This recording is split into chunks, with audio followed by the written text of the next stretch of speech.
जय हिंद। मैंने बताया था कि काव्य सौंदर्य के तत्व, मैंने इसके बारे में बता दिया था कि और जो हमारा काव्य है ये कैसे सुंदर दिखता है। इसमें कुछ तत्व हैं जैसे रस, अलंकार और छंद की वजह से हमारा जो काव्य है अति सुंदर बन जाता है।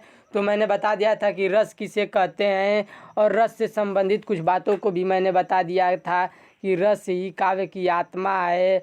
और जैसे कि वाक्यम रसात्मक काव्यम, जैसे कि आचार्य विश्वनाथ जी ने बताया था कि जो रसात्मक वाक्य होते हैं उसी को हम काव्य कहते हैं। और रस की जो निष्पत्ति कैसे होती है इसको भी मैंने बता दिया। जैसे कि भरत मुनि ने अपने नाट्यांश जो शास्त्र था उनका, नाट्यांश शास्त्र एक ग्रंथ है, नाट्यांश शास्त्र में उन्होंने बताया था कि विभाव, अनुभाव और व्याभिचारी भाव के मिलने से ही रस की निष्पत्ति यानी उत्पत्ति होती है।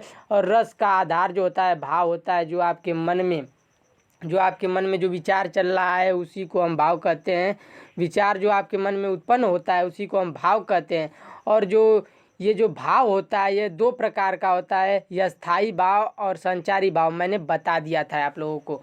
तो आज मैं बताऊंगा कि यह स्थायी भाव किसे कहते हैं और यह स्थायी भाव कि कितने प्रकार होते हैं उसको आज मैं बताऊंगा। अगर आप मेरे चैनल पर नए हैं तो मेरे चैनल को सब्सक्राइब कर लीजिए और चैनल के बेल आइकन को भी दबा दीजिए, जो घंटा वाला आल का आइकन है जो वहाँ उसको दबा देंगे, जिससे कि मेरा वीडियो आप तक सबसे पहले पहुँचता रहेगा। तो चलिए वीडियो को स्टार्ट करते हैं कि यह स्थायी भाव क्या होता है। तो यह स्थायी भाव जो है रस रूप के पुष्ट या परिणत होने वाला तथा संपूर्ण प्रसंग में व्याप्त रहने वाला भाव यह स्थायी भाव कहलाता है। यानी कि जो आपके मन में कोई भी भाव यानी कोई भी विचार हो, जैसे कि आप जैसे कोई अगर सड़क पर जा रहे हैं, अगर आप कोई भयानक एक्सीडेंट देख ले रहे हैं, आप कोई भयानक एक्सीडेंट देख लेते हैं और वह जो सीन है, वहाँ का जो सीन है आपको 10 साल 20 साल तक याद रहे, आपके मन में रहे या आपके जीवन भर रहे, तो उसको हम यह स्थायी भाव कहेंगे। मतलब जो भाव, जो विचार जो आपको हमेशा याद रहता है उसको हम यह स्थायी भाव कहते हैं। और यह स्थायी भाव जो है 9 प्रकार का होता है, यानी यह स्थायी भाव 9 माने गए हैं। पहला है रति, हास, शोक, क्रोध, उत्साह, भय, जुगुप्सा, विस्मय और निर्वेद, ये 9 हो गए। और वात्सल्य नाम का एक 10वां स्थायी भाव है, उसको भी स्वीकार किया जाता है, यानी स्वीकार किया गया है। तो हम एक एक कर समझेंगे इन भावों को। तो सबसे पहले भाव है रति। रति का मतलब क्या होता है? स्त्री पुरुष के परस्पर प्रेम भाव को ही रति कहते हैं। रति मतलब श्रृंगार, ये रति का रस जो होगा श्रृंगार रस होगा, तो रति इसको कहते हैं। यानी जो स्त्री पुरुष यानी पति पत्नी का जो प्रेम होता है वह जीवन भर रहता है, तो इसको हम रति भाव कहेंगे। फिर हास भाव क्या होता है? तो किसी के अंगों, वेशभूषा, वाणी आदि के विकारों के ज्ञान से उत्पन्न प्रफुल्लता को हम हास कहते हैं। प्रफुल्लता मतलब हंसी, जहाँ आपको खुशहाली महसूस हो।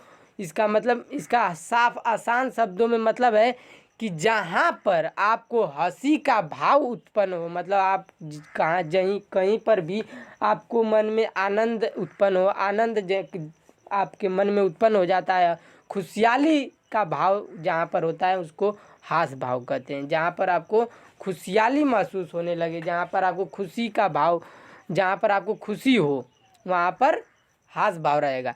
फिर शोक क्या होता है? इष्ट के नाश अथवा अनिष्ट के कारण मन में जो उत्पन्न व्याकुलता होती है शोक कहलाती है। इसका मतलब मैं समझाऊंगा कि अगर आपको जैसे कहीं कोई एक्सपायर हो जाता है, कहीं पर किसी की डेथ हो जाती है, मतलब कोई मर जाता है, तो वहाँ पर जो भाव उत्पन्न होगा ना, वहाँ पर शोक भाव उत्पन्न होता है। शोक का मतलब होता है जैसे करुण भाव, जैसे शोक, वहाँ पर जैसे शोक नहीं मनाते हैं लोग, वही मतलब जैसे कोई एक्सपायर हो जाएगा तो शोक मनाते हैं, तो उसी वहाँ पर कौन सा भाव उत्पन्न होगा? शोक भाव उत्पन्न होगा। फिर अब क्रोध भाव क्या होता है? जैसे अपना काम बिगड़ने वाले अपराधी को दंड देने के लिए उत्तेजित करने वाली जो मनोवृत्ति, जो मनोदशा होती है उसको क्रोध कहलाती है। मतलब कहीं पर आपका काम बिगड़ गया और अपराधी मतलब अगर आपके घर में कोई चोरी कर लेता है तो आपको चोर के ऊपर गुस्सा आएगा, क्रोध उत्पन्न होगा। जहाँ पर भी गुस्सा आए वहाँ पर क्रोध भाव उत्पन्न हो जाता है, बस और कुछ नहीं। फिर उत्साह क्या होता है? उत्साह भाव कौन किसे कहते हैं? तो दान, दया और वीरता आदि के प्रसंग में उत्तरोत्तर उन्नत होने वाली मनोवृत्ति यानी मनोदशा को उत्साह कहते हैं। मतलब जैसे दान करने का भाव, दया, अगर किसी के ऊपर आपको दया आ जाती है, और वीरता जहाँ पर वीरता का भाव उत्पन्न होता है, मतलब आपको कहीं दान करना है और दया किसी पर आ जाती है, तो वहाँ पर कौन सा भाव उत्पन्न होगा? उत्साह का भाव उत्पन्न होगा। उत्साह होगा कि दान कर कर हम पुण्य कमाएंगे, और किसी पर दया मतलब किसी की मदद कर दे रहे हैं तो वहाँ पर भी उत्साह का भाव उत्पन्न हो जाता है। और भय क्या होता है? भय भाव जो होता है, प्रबल अनिष्ट करने में समर्थ विषयों को देखकर मन में जो व्याकुलता होती है उसे हम भय कहते हैं। मतलब जैसे कि प्रबल अनिष्ट करने में, जैसे प्रबल अनिष्ट का मतलब कहीं अनहोनी हो जाती है, कहीं पर भी अनहोनी हो गई, और जैसे आपको कोई मारने चला गया तो वहाँ पर आपको जो कुछ डर महसूस होगा, वह जहाँ पर डर का महसूस होने लगे ना, वहाँ पर भय का भाव उत्पन्न हो जाता है, उसी को हम भय भाव कहते हैं। जुगुप्सा का मतलब क्या होता है?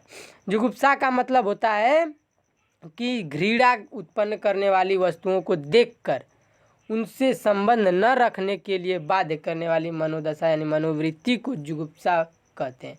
मतलब अगर आप किसी को पसंद नहीं करते हैं, किसी को पसंद नहीं करते हैं, अगर वह आपके सामने आ जाए तो वहाँ पर आपको घृणा महसूस होने लगी, नफरत महसूस होने लगती है।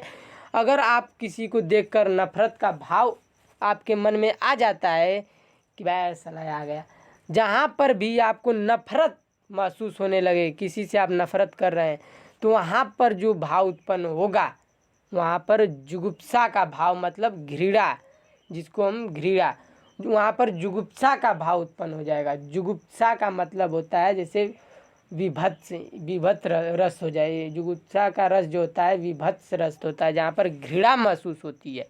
जहाँ पर घृणा महसूस होने लगे वहाँ पर जुगुप्सा का भाव उत्पन्न होता है।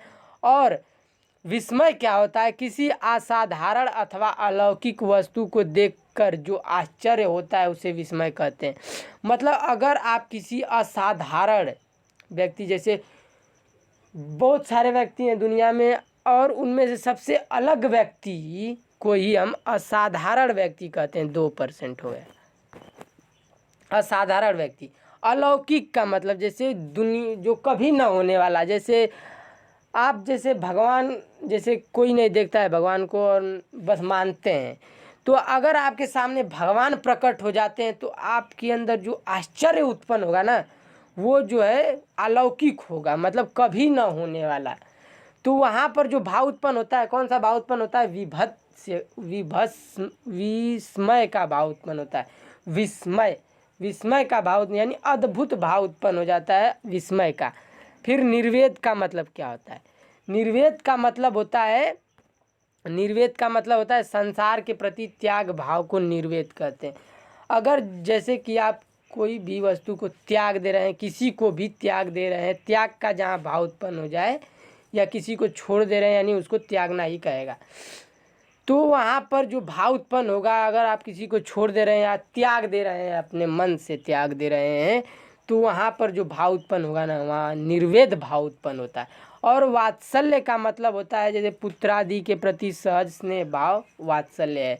मतलब जैसे आपका जैसे पुत्र है, आपका जैसे नहीं है तो हो जाएगा कभी भी, आया अपने माता पिता पर जो आपका प्रेम रहता है, प्रेम जो आप न्यौछावर करते हो, या अपने पुत्र पर या अपने माता पिता पर, या आपके माता पिता आपके ऊपर प्रेम न्यौछावर करते हैं, तो वो जो भाव है ना, वो वात्सल्य का भाव रहता है, उसी को हम वात्सल्य कहते हैं, वात्सल्य कहते हैं। वहाँ पर वात्सल्य का भाव उत्पन्न हो जाता है।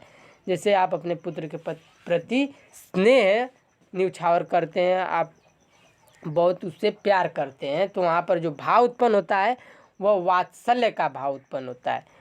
तो यही था अस्थाई भाव, इतने ही हैं अस्थाई भाव के प्रकार, इतने ही माने गए थे। 10 पूरे हैं। आप इसको फिर से रिवीजन कर लेंगे। जैसा कि मैं बताया कि ये कैसे क्या क्या क्या रहेंगे। तो इसमें जो रति, हास, शोक, क्रोध, उत्साह, भय, जुगुप्स, विस्मय, निर्वेद, वात्सल्य, आप इसको थोड़ा एक एक कर कर रिवीजन कर लेंगे तो आपको याद हो जाएगा और आप परीक्षा में जाकर सबसे आसान शब्दों में लिख सकते हैं। इसमें तो बहुत कठिन शब्द दिया है, लेकिन जो मैंने समझाया है उसी को आप लिख देंगे ना तो आपका कोई नंबर नहीं काटेगा।